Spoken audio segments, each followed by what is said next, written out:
Hi guys, today in this video we're going to explain, in the case you are not a Mexican citizen, how you proceed with the whole documentation to buy a property down here in Mérida, Yucatán. We are with the attorney Arturo Farfana, and he's going to explain step by step how you proceed with everything. How you doing, Arturo? Good, and you? I'm doing very well. Excellent. So let's jump right in. Okay, for the first thing, I would like to say thank you for this opportunity.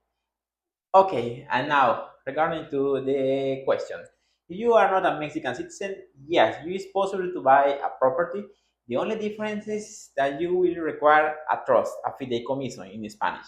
That means that you need a bank to be in the middle. I mean, our law or constitution says that just the Mexicans can be owners of the land. Okay, that means that if you don't have the citizenship, Okay. you will require a bank. The bank is considered as a Mexican person. So, Okay. in this case, just keep in mind that not all the banks offer this service. Okay, let me just to reconfirm if I understand what you explained. So basically, if I'm not an American citizen and I want to buy a property, I have to use an institution that will be a bank. Correct. So that bank will create a fideicomiso that respond on my name to own the property because I'm not a Mexican. But the bank is an institution, it's a Mexican institution. That's right. I mean, in this case, the bank is going to be the owner, but you will be the beneficiary. It's a contract that you are going to sign with the bank. There is no way to break this contract. Of course, if you don't pay them, they can start a process to collect their money. But this contract is really, really secure. I mean, if you are if you are thinking that they are going to cancel the trust and you are going to lose your property, it is not possible. It's not possible. Yeah. So to understand, let's say that I want to buy a property cash. Let's say this property that I want to buy a cash. Okay. And I have the money. Yeah. So I will transfer my money to this bank. Okay. No. In this case, you are going to transfer the money directly to the seller. Usually, what we do is we sign a pre-contract. We are going to sign a contract saying that you are going to buy this property in 2-3 months. That is the in average the number of months that it takes to finish this process. I mean, so we'll be around 3 months. Yeah. So 90 days that with the whole process. It could be less. It depends. Each bank has their own way to work. Some banks are faster than others. Okay. But let's say in average 2-3 months. Okay.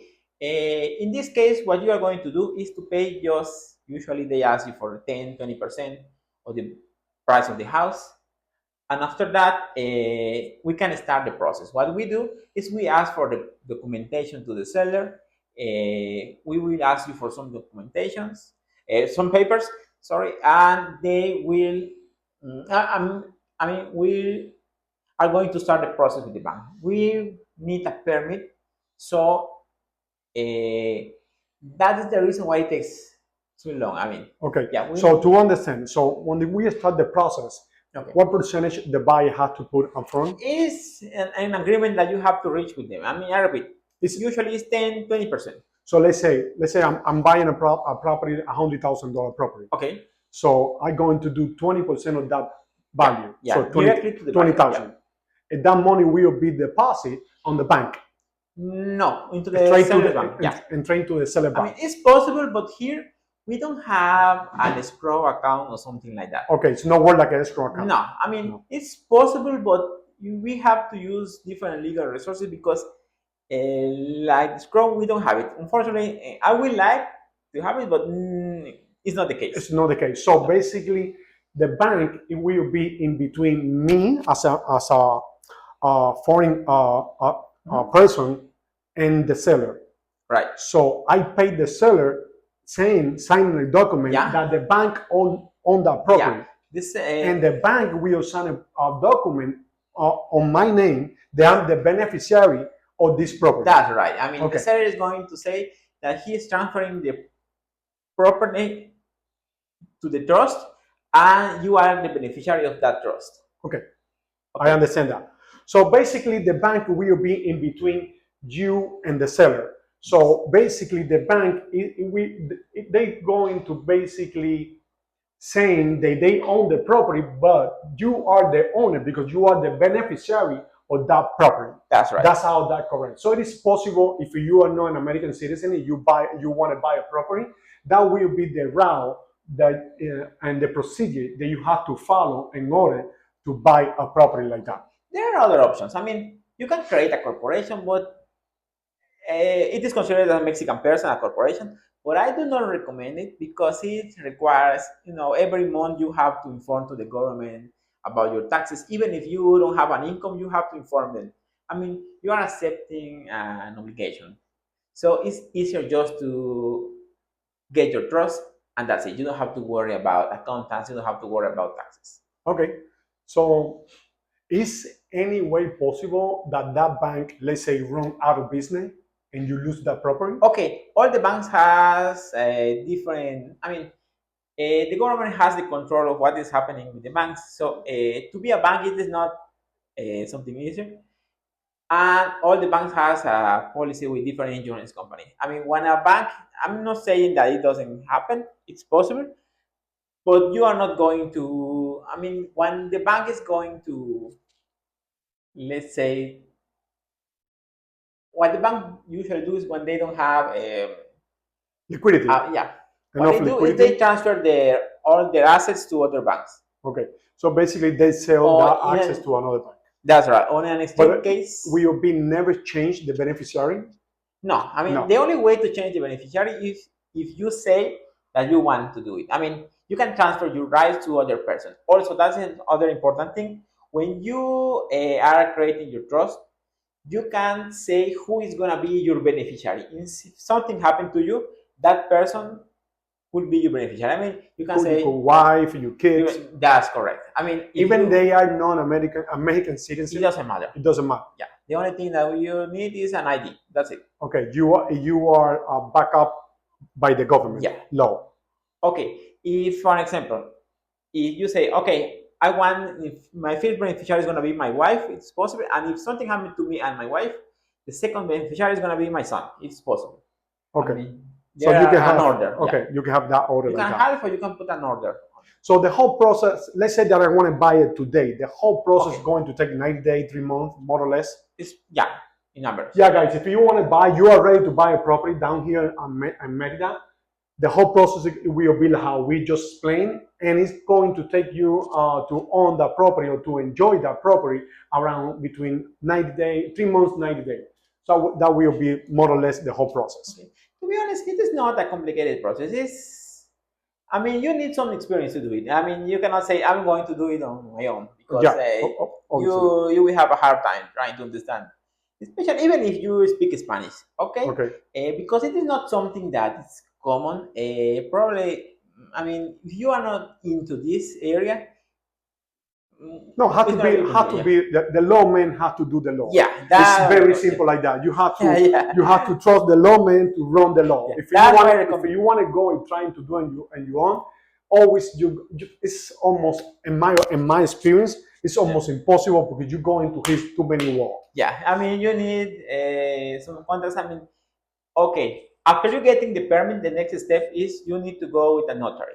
The notary is the person who is going to be in charge of register your purchase into the government records. Okay. I mean, there you are going to pay the taxes or everything that a Mexican citizen has to pay in the case of we want to buy. The only difference is that you will have to pay for a permit and you will have to pay the bank fees. That's another important thing.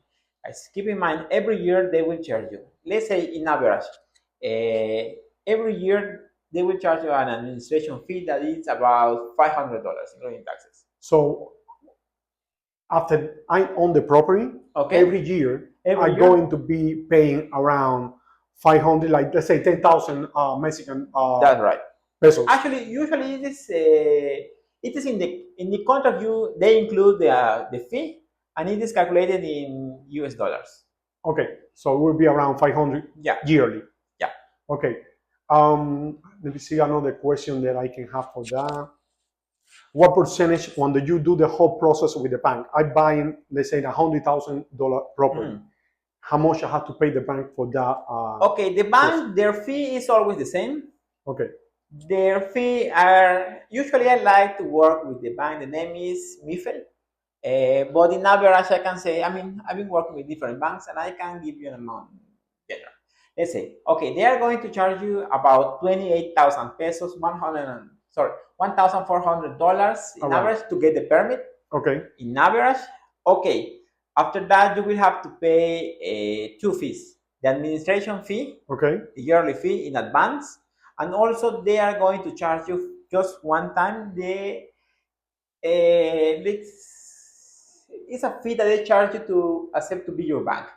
I mean, around how much? it's the same amount, so it's gonna be about $500. So let's say if I'm going to buy a property at $100,000, I'm going to pay to the bank and fee process. I can say like $2,000 more, around that number. Around that, I mean,